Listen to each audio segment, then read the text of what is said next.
আসসালামু আলাইকুম। ইনফো টেলিভিশনে স্বাগতম। সঙ্গে আছি আমি শায়লা শারমিন।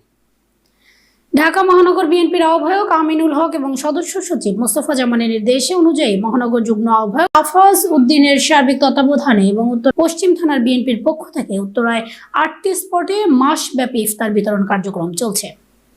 শনিবার উত্তরা 10 নং সেক্টর মাইলস্টোন কলেজের সামনে ইফতার গ্রহণের জন্য মানুষ দীর্ঘ লাইনে দাঁড়িয়ে ধৈর্যের সঙ্গে অপেক্ষা করেন।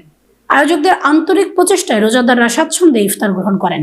এ সময় উত্তরা পশ্চিম থানা বিএনপি যুগ্ম আহ্বায়ক আলমগীর হোসেন বলেন, উত্তরা পশ্চিম থানার অন্তর্গত 1 ও 51 নং ওয়ার্ড বিএনপির উদ্যোগে ভারপ্রাপ্ত চেয়ারম্যান তারেক রহমানের নির্দেশনায় রমজানের প্রথম দিন থেকে ঈদের আগের দিন পর্যন্ত প্রতিদিন এই ইফতার বিতরণ কর্মসূচি চলবে। উত্তরা পশ্চিম থানার উদ্যোগে মাসব্যাপী ইফতারের আয়োজন করেছি। এই ইফতার আমাদের চান রাত পর্যন্ত থাকবে এবং ইনশাআল্লাহ আমরা লাস্ট দিন চেষ্টা করব যেমন পথচারী ভাই বোনদেরকে আমরা একটা ঈদের সামগ্রী উপহার দিতে পারি। আমাদের আফাজ ভাই সেই উদ্যোগ নিচ্ছে, যদি ইনশাআল্লাহ করতে পারি আমরা ঈদের আগের দিন আমরা রোজাদার ভাই বোনদের মাঝে ঈদ সামগ্রী বিতরণ করব শেষ রোজায়।